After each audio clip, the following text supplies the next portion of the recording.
I used to think that if I just worked hard enough, planned well enough, controlled enough variables, I could make change feel manageable. I was wrong. Change is inherently disruptive, and that's the point. Welcome back to A Lot to Grow Through. I'm Artist. This is where we grow through it, not just go through it. And today we're talking about life transitions. Why change is so hard, even when it's good, and how to navigate the in-between without losing yourself. So let's get into it. Change is constant, and yet every time it happens, it feels destabilizing. Even good changes, getting married, having a baby, getting your dream job, moving to a new city, come with grief and uncertainty because change requires letting go, and most of us are terrible at letting go. Let's talk about why change feels so hard, even when we logically know it's necessary or good. Reason 1, change means uncertainty. Your brain craves predictability. It wants to know what's coming so it can prepare, protect, and plan. Change disrupts that. Suddenly, you don't know what to expect, and uncertainty triggers your nervous system's threat response. Even if the change is objectively positive, your brain's like, unknown situation, potential danger, be on alert. Reason 2, change requires letting go of identity. Even major life transitions involves a shift in identity. You're not just changing jobs, you're letting go of being the person who works at X. You're not just in a relationship, you're letting go of being someone's partner. You're not just moving, you're letting go of being from this place. And identity shifts feels like losing yourself, even when you're becoming someone new. Reason 3, we're wired for attachment.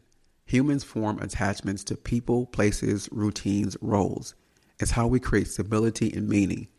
And change often means severing those attachments, even if they're attachments to things that weren't working. There's a concept in psychology called loss aversion. We feel the pain of losing something more intensely than the pleasure of gaining something. So even when change brings opportunity, the loss feels bigger. Reason 4, change exposes what we're avoiding.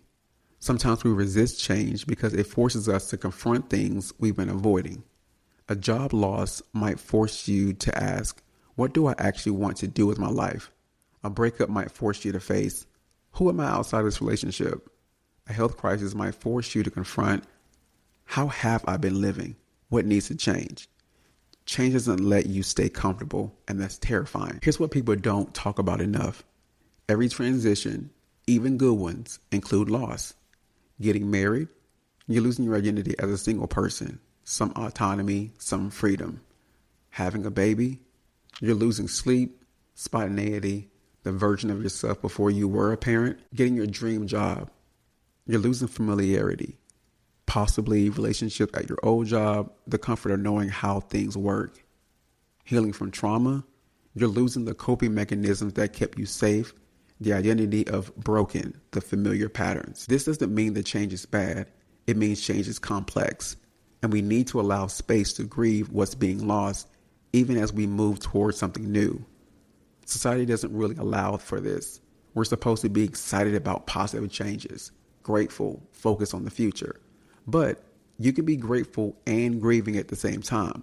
You can be excited and scared. You can want the change and mourn what's ending. All of it can be true. There's a concept in anthropology called liminality, the in-between space during a transition. You're no longer who you were, but you're not yet who you're becoming. It's uncomfortable, disorienting, ambiguous. And most of us try to rush through it. We want to get to the other side where things feel stable again. But what I've learned is the in-between is where the transformation happens. It's where you shed the old identity and start figuring out the new one. It's where you sit with the uncertainty and learn that you can tolerate not knowing. It's where you grieve what's gone and make space for what's coming. You can't skip that part. If you try to rush through it, you miss the work. So how do you honor the in-between? Acknowledge where you are. I'm in transition. I don't have it figured out yet, and that's okay.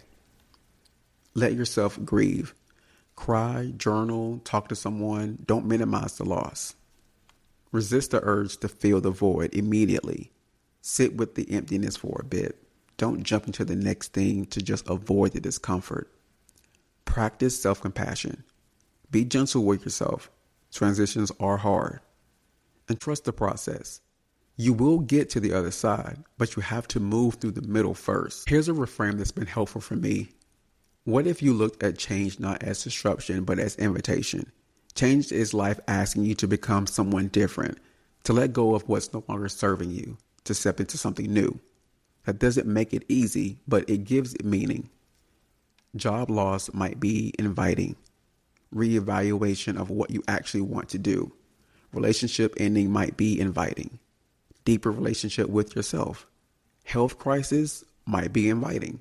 Reprioritization of what matters. And healing might be inviting. A life you couldn't have imagined before. This isn't toxic positivity. This isn't everything happens for a reason. It's this happened. I didn't choose it. And now I get to choose how I respond. What might this be inviting me toward? That's agency within hardship, not gratitude for harm. Just choice in how you move forward. Change is hard because it requires letting go, sitting with uncertainty, and allowing your identity to shift. Every transition includes loss, even good ones. The in-between is uncomfortable, but it's also where transformation happens. You don't have to rush it. You don't have to figure it out. You're becoming, and that's enough for right now. If this episode resonated with you, I want to hear from you. Share your questions, your stories, your reflections. You can submit them in writing form or as a voice message by emailing letters@alottogrowthrough.com. I read and listen to every single one. Visit the podcast website at alottogrowthrough.com. And if you enjoyed this episode, please subscribe and share. This podcast is available wherever you listen to podcasts. And always remember, healing isn't linear and you're doing better than you think. I'll see you next week.